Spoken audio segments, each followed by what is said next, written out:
Olá, bem-vindos. É muito bom ter vocês conosco mais uma vez no Papo e Demais, um programa da Rede Evangelizar de Comunicação. Eu sou a Tatiane Aires e nós vamos juntos inspirar, despertar e evangelizar. Falar sobre assuntos que fazem parte da nossa vida e que precisam sim ser discutidos. Aqui é um espaço aberto.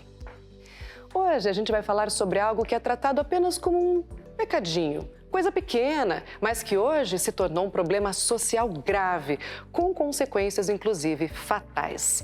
A pergunta que queremos fazer para você é normal contar uma mentirinha? Ou ainda, quantas mentirinhas você já contou, hein? Vamos pensar sobre isso e também sobre como a mentira é vista pela igreja.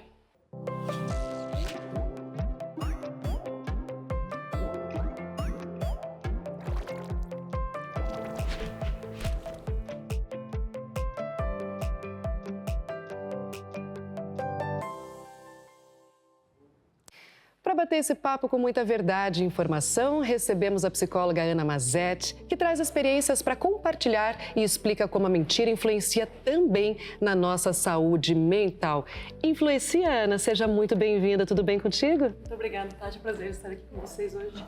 E sim, a gente pode pensar que a mentira, ainda mais dependendo do grau em que ela vai sendo contada, ela vai causar impactos e muitos prejuízos também para a saúde mental. Pensa que a gente vai criar uma realidade para outra pessoa acreditar. A gente pode acreditar nela o tanto que a gente quiser, mas que em algum momento isso vai começar a causar um certo conflito com a realidade que está colocada de fato. E como é que a gente consegue sustentar isso ao longo do tempo, ainda mais em cenários que podem ser muito delicados.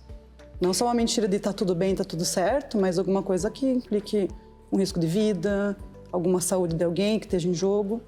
E você sustentar isso diante de pessoas que você se importa, sobretudo, é muito difícil. É verdade, Ana. A gente já vai desenrolar um pouquinho mais sobre esse assunto, tá bom? Mais uma vez, muito bem-vinda. E me diga, o que a religião nos fala sobre o pecado da mentirinha? O Caê Lucas, teólogo e doutor em filosofia, também está aqui com a gente para nos ajudar a refletir. Caê, bem-vindo também, prazer recebê-lo por aqui. O que a filosofia diz e nos coloca sobre a mentira? Obrigado, Tati, pela acolhida. A filosofia ela é composta por muitos pensadores que atravessam séculos e milênios.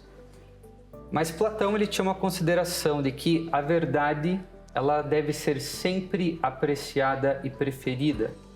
Mas existem alguns casos, ele considera que o governante, no caso aquele que é mais sábio, em alguns momentos poderia fazer uso da mentira para proporcionar um bem. Confúcio, ele também tinha essa mesma consideração. Para defender o Estado, para defender a família, em algumas ocasiões específicas, se poderia fazer uso desse recurso de linguagem. Mas nós temos um teólogo cristão, um grande pensador da filosofia, Santo Agostinho, que considera que a mentira ela é um pecado definitivo. Mas, evidentemente, existem matizes, graus de mentira.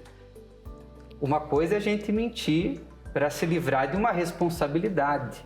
Outra coisa é a gente mentir quando coloca a vida de outros em perigo. Então existe uma escala. Mas durante toda a filosofia, essa questão da mentira ela foi muito discutida e também foi sempre avaliada. Kant, que é um filósofo moderno, isso do século XVII, XVIII, ele considera o seguinte: nós devemos sempre dizer a verdade. Mas existem alguns casos específicos quando, por exemplo, se trata de salvaguardar a vida de alguém, em que a gente tem que fazer uma avaliação do contexto da forma que se deve agir. Só uma mentirinha é o que as pessoas costumam dizer quando acham que não falar a verdade pode ser perdoável. Pois é mais ou menos o que você acabou de posicionar para a gente. Se existem matizes, se existe um momento que a mentira pode ser bem colocada, que momento é esse? A gente consegue discutir isso ou colocar isso em palavras? Essa pergunta eu devolvo para os dois. É difícil. Eu estava numa conversa com o Caio mais cedo sobre uns espaços em que a gente quer falar a verdade, mas que isso vai gerar um impacto muito grande para quem vai escutar. Então, na minha prática clínica, volta e meia a gente vai se deparar com diagnósticos muito difíceis, transmissões de má notícias que não é só aconteceu alguma coisa, quebrei uma unha. É uma questão de necessidade de cirurgia, evolução de algum diagnóstico, comunicação de óbito. E isso a gente é sabido que vai causar um mal-estar para quem vai receber. Ao mesmo tempo que a gente não pode se furtar de falar aquilo que está sendo expresso, alguma coisa que a gente sabe que aconteceu. Então, essa é uma avaliação que bate na ética, por exemplo. Daí eu vou deixar mais para o Caê falar, porque ele já é o filósofo aqui da nossa conversa. Mas que a gente percebe que em muitas situações as pessoas não querem contar aquilo, elas não necessariamente omitem, mas elas dão uma enroladinha.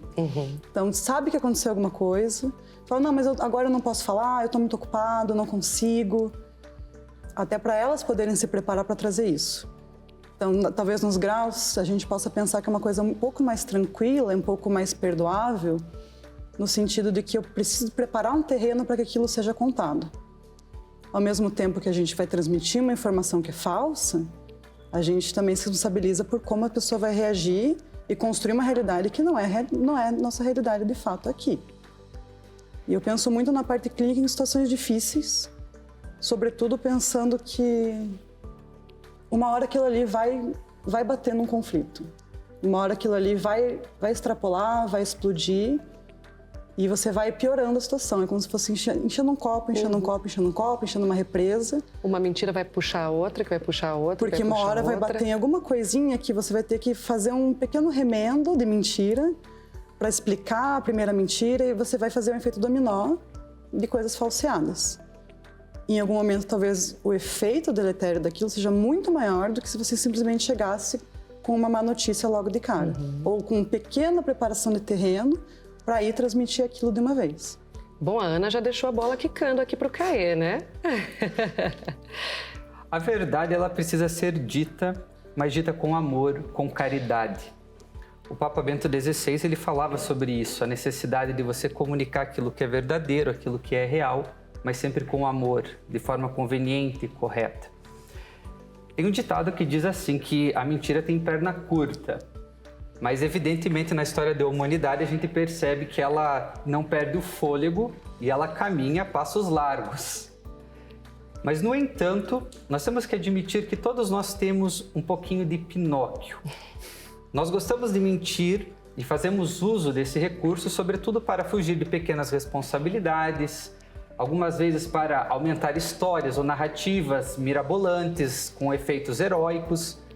Mas nós temos que tomar muito cuidado, sobretudo nós que somos cristãos, pelo fato de que nós temos que nos comprometer com a verdade, mas saber o modo conveniente e coerente de propor essa verdade, sempre com amor. Nosso Senhor, ele declarou, eu sou a verdade. Então nós temos uma definição bastante clara daquilo que é a verdade. É nosso Senhor Jesus Cristo. Nesse sentido, nós devemos continuamente optar por ele e evitar a mentira. Como a psicóloga considerou, existem momentos em que nós não queremos mentir, mas nós queremos protelar a verdade ou aguardar o momento correto, oportuno, para que ela seja declarada. Essa é um comportamento mais adequado, evidentemente comprometido com a verdade.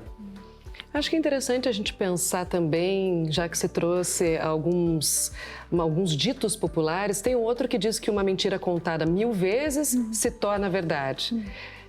Isso também tem tudo a ver com o nosso corpo. Às vezes a gente contando a mentira 1000 vezes, ela acaba se transformando numa verdade para a gente passa a acreditar nisso.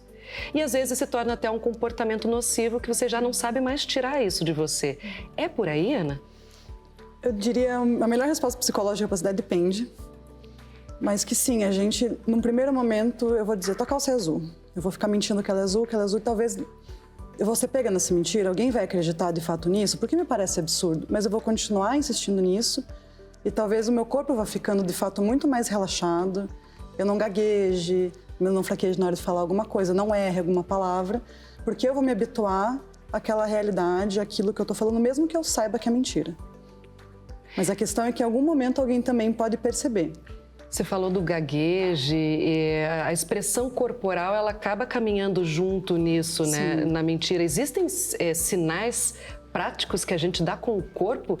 Opa, essa história aí tá mal contada. Tem? Tem alguns que são bem clássicos, bem tradicionais, o que não significa que toda vez que alguém tiver com essa posição, quer dizer que a pessoa está mentindo. A gente coloca muito que uma barreira entre as pessoas, uma barreira física, às vezes de fato, uma mesa, uma garrafa, um copo, pode gerar isso já. Mas se eu vou te contar uma mentira daquela cruzadinha de braço, ou eu boto a mão na frente, eu crio algum jeito da gente não ficar tão direta uma com a outra. Aquela desviada de olhar também pode acontecer, mas quando você vai tentar lembrar de alguma coisa de cabeça, acontece, jogar o olhar pro lado não quer dizer que você está mentindo. Tá lembrando, tá puxando pela memória, né? Se a gente estivesse conversando lá fora que tá frio, que tá chovendo, eu tô com frio, talvez você proteja. Não quer dizer que você está mentindo para você falar comigo. Mas são pequenos indícios que você consegue perceber, ainda mais se aquilo te soa esquisito, diria que é uma pista. Mas não é toda vez, não é uma obrigação e não é uma regra. Caí, você visualiza que existem diferenças da mentira na história? Por exemplo, como você pontuou agora há pouco, hoje em dia a gente tem as fake news aí tão faladas, né? Ela vai evoluindo, ela vai tomando outras formas com o passar do tempo, historicamente falando? Nós precisamos considerar que a mentira, ela é diferente do engano. Por exemplo, se você me pergunta que horas são, eu posso dizer, são 18, são 19 horas. Mas de repente, objetivamente, são 20. Eu não menti para você, eu comuniquei uma crença minha. Mas isso não constitui uma mentira, é um engano meu. A mentira, por definição, ela é você pensar algo, conhecer algo que está na mente e comunicar outra coisa. É você deturpar o pensamento. Uma pessoa que mente, evidentemente, conhece a verdade. Tem algo na mente, comunica outra coisa. Nesse sentido, a gente precisa lembrar uma consideração de Santo Agostinho, que é muito determinante na moral e na ética. A intenção. Só se mente com intenção. Quando não se tem a intenção de mentir, ainda que se comunique algo falso, isso constitui um engano. Hoje, nós temos todo esse apelo à questão do fake news. A fake news, ela é uma notícia falsa. E quem produz isso, mente. É uma mentira produzida para querer produzir uma reação que naturalmente as pessoas que recebem essa informação não teriam. Aí está o grande problema da mentira.